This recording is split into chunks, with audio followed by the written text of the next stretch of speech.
सिंह पर कोई मूवमेंट देखा, इसे लगा कि कुछ सामान को इंडिया के अंदर घुसाने की कोशिश की जा रही है, तो इसने तुरंत उनको चैलेंज करते हुए फायर करा।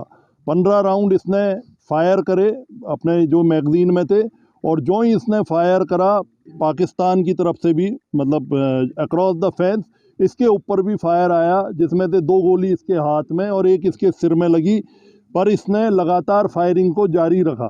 इसी फायरिंग की आवाज़ सुन करके जो हमारा दूसरा कांस्टेबल जो मेरे ये बगल में खड़ा है, राजू, ये दौड़ करके आया और इसने सोचा कि हेड कांस्टेबल ने स्मगलर देख के फायर कराया, पर इसे पता नहीं था कि उसके गोली लग चुकी है।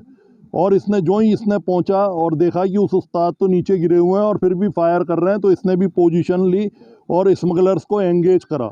जब उन्होंने देखा कि दो जवान पहुंच गए हैं और फायर हो गया है, तो उनकी हिम्मत एकदम पस्त हो गई और वो पूरा सामान छोड़ करके भाग गए।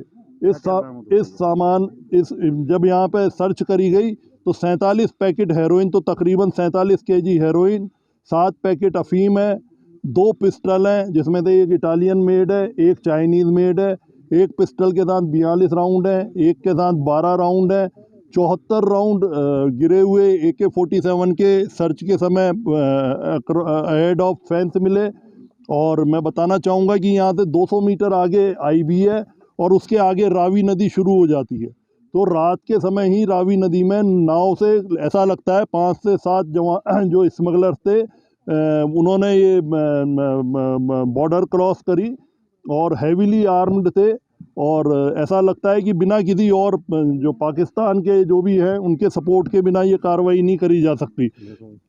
सर इधर भी ये 3 आदमी बैठे हुए थे, आप देखेंगे तो इनके ये कुर्ते बैठे हैं। हमने वो सर्च डॉग लगाए, SSP साहब से हमने रिक्वेस्ट करी है, पूरी ताकत से पुलिस भी पकड़ने में लगी हुई है। पहले भी इसी जगह पे कोई 1.5 महीने पहले 1 किलोमीटर आगे इस जगह से एक अटेम्प्ट करा था, उस समय भी हमारे बहादुर जवान ने फायर करा था, पर किसी तरह से वो बच करके सामान मतलब नहीं ले पाए थे और निष्फल कर दिया था।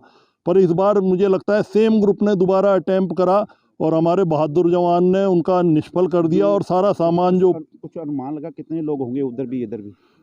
तकरीबन 5 से 7 लोग, तो जो पाँव के निशान है नदी के किनारे पे, 5 से 7 स्मगलर पाकिस्तान से आए थे, और यहाँ पे 3 से 4 इंडियन साइड के स्मगलर जरूर इन्वॉल्व। उसकी क्या हालत है? जो जख्मी है वो IRV हॉस्पिटल है, IRY हॉस्पिटल है प्राइवेट, वहाँ उसे एडमिट कर दिया है, वो स्टेबल है। और उस जवान का और इस साथ में जो ये राजू खड़ा है कांस्टेबल, इसका बहुत बहादुरीपूर्ण ये कारनामा था। इन्होंने अपनी इतने ख़तरनाक उसमें परिस्थितियों में अपने धैर्य को रखते हुए जिस तरह से रिटेलिएट करा और उनको भागने पे मजबूर कर दिया, और इतनी बड़ी मात्रा में। तो अभी आप देख सकते हैं कि यहाँ इलेक्शन आने वाले हैं, तो यहाँ की शांति को, यहाँ की जवानी को किस तरह से ये नष्ट करने का प्रयास कर रहे थे और क्या इसका अंजाम हो सकता था, तो ये सिर्फ वो लगाया जा सकता है, अंदाज़ा ही लगाया जा सकता है। पर सीमा सुरक्षा बल किसी भी प्रकार के कुत्सित प्रयासों को सफल नहीं होने देगी, चाहे कुछ भी हो जाए। सर्च ऑपरेशन चल रहा है अभी? सर्च ऑपरेशन चल रहा है, कुत्तों की ड्रोन की मदद से पाकिस्तान से भी कांटेक्ट करा जा रहा है कि भाई आप भी अपने एरिया में सर्च करो, और आपके वहाँ से जो लोग आ रहे हैं इनको तुरंत प्रभाव से रोका जाए, पता कराया जाए कौन दोषी है। अभी जो ही ये धुंध हटेगी तो उनको मैसेज कर दिया गया है, और 11:30 बजे का टाइम दे दिया है फ्लैग मीटिंग का। सबसे बड़ी खेप है?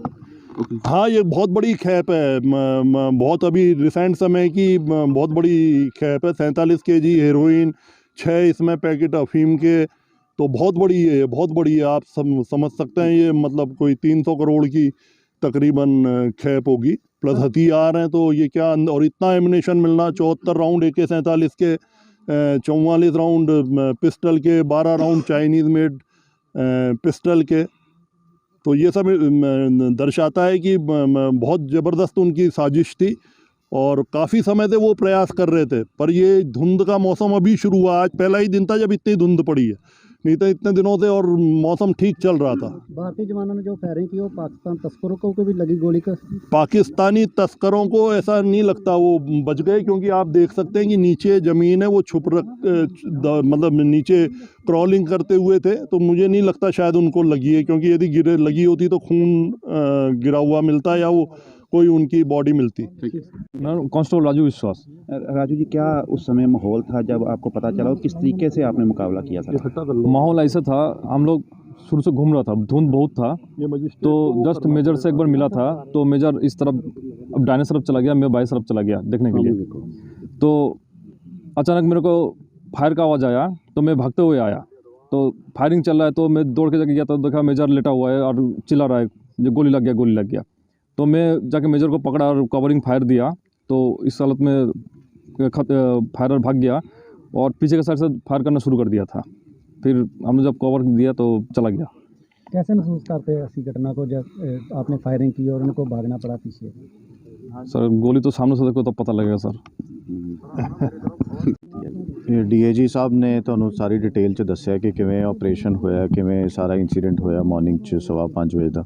ਸੋ ਉਸ ਤੋਂ ਬਾਅਦ ਜਿਹੜੇ ਆਪਣੇ ਇੰਡੀਅਨ ਸਾਈਡ ਤੇ ਬੰਦੇ ਸੀ ਉਹਨਾਂ ਬਾਰੇ ਜਿਹੜੀ ਸਾਡੇ ਕੋਲ ਇਨਫੋਰਮੇਸ਼ਨ ਹੈ ਆਲਰੇਡੀ, ਉਸ ਇਨਫੋਰਮੇਸ਼ਨ 'ਤੇ ਵੀ ਵਰਕ ਕਰ ਰਹੇ ਹਾਂ। ਜਿਵੇਂ ਪੁਰਾਣੇ ਸਮਗਲਰ ਕੋਈ ਸੀਗੇ ਉਹਨਾਂ ਦਾ ਸਰਚ ਕਰ ਰਹੇ ਹਾਂ, ਉਹਨਾਂ ਦੀ ਰੇਡ ਕਰ ਰਹੇ ਹਾਂ। ਜਿਹੜੇ ਕੋਈ ਪੁਰਾਣੀਆਂ FIRs ਨੇ ਜਿਨ੍ਹਾਂ 'ਤੇ ਕੋਈ ਮੇਜਰ ਰਿਕਵਰੀਜ਼ ਹੋਈਆਂ ਉਹਨਾਂ 'ਤੇ ਵਰਕ ਕਰ ਰਹੇ ਹਾਂ। ਐਂਡ ਹੋਪਫੁਲੀ ਅਸੀਂ ਜਲਦੀ ਬੰਦੇ ਫੜ ਲਾਂਗੇ ਜਿਹੜੇ ਇੱਧਰਲੇ ਪਾਸੇ ਇੰਡੀਅਨ ਸਾਈਡ 'ਤੇ ਆਏ ਸੀ। ਜਿਹੜੇ ਪਾਕਿਸਤਾਨ ਸਾਈਡ 'ਤੇ ਆਏ ਸੀ ਉਹ DIG ਸਾਹਿਬ ਨੇ ਦੱਸਿਆ ਕਿ ਤੁਹਾਡੀ 11:30 ਵਜੇ ਅੱਜ ਫਲੈਗ ਮੀਟਿੰਗ ਹੈ, ਉਹਦੇ ਵਿੱਚ ਉਹ ਮੁੱਦਾ ਉਠਾਉਣਗੇ, ਉੱਥੇ ਗੱਲ ਵੀ ਕਰਨਗੇ। ਤੇ ਜਿਹੜਾ ਇੰਡੀਆ ਵਾਲੇ ਪਾਸੇ ਦੈਟ ਵੀਲ ਟੇਕ ਕੇਅਰ। ਇਹ ਆਸ-ਪਾਸ ਦੇ ਪਿੰਡਾਂ ਦੀ ਹੋਣਗੇ ਜਿਹੜੇ ਕਹਿਣਾ ਮੁਸ਼ਕਿਲ ਹੈ ਕਿ ਲਾਗੇ ਦੇ ਪਿੰਡਾਂ ਦੇ ਹੋਣਗੇ ਜਾਂ ਦੂਰ ਦੇ ਹੋਣਗੇ, ਬਿਕੋਜ਼ ਸਾਡੇ ਸੈਕਿੰਡ ਲਾਈਨ ਆਫ ਡਿਫੈਂਸ ਦੇ ਜਿਹੜੇ ਨਾਕੇ ਹੈਗੇ ਉੱਥੇ ਸਾਡੇ ANPR ਕੈਮਰਾਜ਼ ਵੀ ਲੱਗੇ ਹੋਏ। ਸੋ ਜੇ ਕੋਈ ਹੋਏ ਤਾਂ ਗੱਡੀ 'ਤੇ ਆਇਆ ਹੋਊਗਾ ਤਾਂ ਉਹਦੇ ਵਿੱਚ ਕਲੀਅਰ ਹੋ ਜਾਏਗਾ। ਜੇ ਕੋਈ ਬਾਈ ਫੁੱਟ ਮੂਵਮੈਂਟ ਹੋਈ ਹੋਏਗੀ ਦੈਟ ਮੀਨਸ ਕਿ ਲਾਗਲੇ ਪਿੰਡਾਂ ਦਾ ਹੀ ਕੋਈ ਸਰ ਆਮ ਤੌਰ 'ਤੇ ਦੇਖਿਆ ਜਾਂਦਾ ਕਿ BSF ਐਸੀ ਖੇਪਸ ਪਕੜਦੀ ਰਹਿੰਦੀ ਹੈ, ਲੇਕਿਨ ਕਦੀ ਵੀ ਇਹ ਕੋਸ਼ਿਸ਼ ਨਹੀਂ ਹੋ ਪਾਉਂਦੀ ਕਿ ਜਦੋਂ ਸੈਕਿੰਡ ਡਿਫੈਂਸ ਲਾਈਨ ਦੀ ਗੱਲ ਆਉਂਦੀ ਆ ਤੇ ਇੱਧਰਲੇ ਕੋਰੀਅਰ ਜਿਹੜੇ ਆ ਸਲੀਪਰ ਸੈੱਲ ਆ ਉਹ ਨਹੀਂ ਰਿਕਵਰ ਹੋ ਪਾਉਂਦੇ। ਨਹੀਂ, ਕਾਫੀ ਕੇਸਿਸ ਹੈਗੇ ਜਿਨ੍ਹਾਂ ਵਿੱਚ ਰਿਕਵਰੀ ਹੋਈ ਵੀ ਹੈ ਤੇ ਬਾਅਦ 'ਚ ਬੰਦੇ ਵੀ ਫੜੇ ਗਏ। ਜਿਵੇਂ ਅਕਤੂਬਰ ਵਿੱਚ ਅਸੀਂ 8 ਕਿਲੋ ਰਿਕਵਰ ਕੀਤੀ ਸੀ, ਉਹਦੇ ਵਿੱਚ ਸਾਡੇ ਕੋਲ ਬੰਦੇ ਟਰੇਸ ਹੋ ਗਏ ਸੀ, 3 ਬੰਦੇ ਟਰੇਸ ਹੋ ਗਏ ਸੀ, ਉਹਨਾਂ 'ਤੇ FIR ਵੀ ਹੋਈ ਹੈ ਔਰ ਅਰੈਸਟ ਵੀ ਪੈ ਗਈ, ਉਹ ਚੱਲ ਵੀ ਗਏ ਨੇ ਜੇਲ੍ਹ 'ਚ। ਸੋ ਜਿਹੜੀ ਉਸ ਤੋਂ ਪਹਿਲਾਂ ਜਿਹੜੀ ਮੇਜਰ ਰਿਕਵਰੀ ਸੀ 22 ਕਿਲੋ ਦੀ ਇੱਕ ਹੈਰੋਇਨ ਦੀ ਰਿਕਵਰੀ ਹੋਈ ਸੀ, ਆਈ ਥਿੰਕ 2020 'ਚ ਜਾਂ 2021 'ਚ, ਉਹਦੇ ਵਿੱਚ ਵੀ ਬੰਦੇ ਅਰੈਸਟ ਹੋਏ ਸੀ, ਉਹਦੇ ਵਿੱਚ ਵੀ ਬੰਦੇ ਜੇਲ੍ਹ 'ਚ ਗਏ ਨੇ, ਉਹਦਾ ਵੀ ਟਰਾਇਲ ਚੱਲ